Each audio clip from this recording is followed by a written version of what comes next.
Buni diqqat bilan eshiting.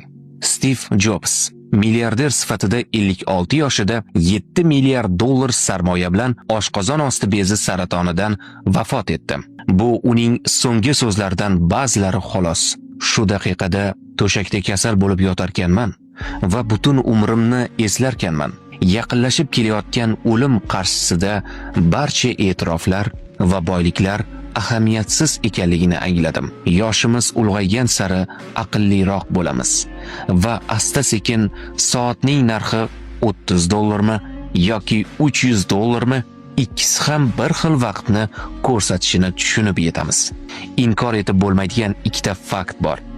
Birinchisi, farzandlaringizni boy bo'lishga o'rgatmang. Ularni baxtli bo'lishga o'rgating, toki ulg'ayganlarida narsalarning narxini emas, qiymatini bilsinlar.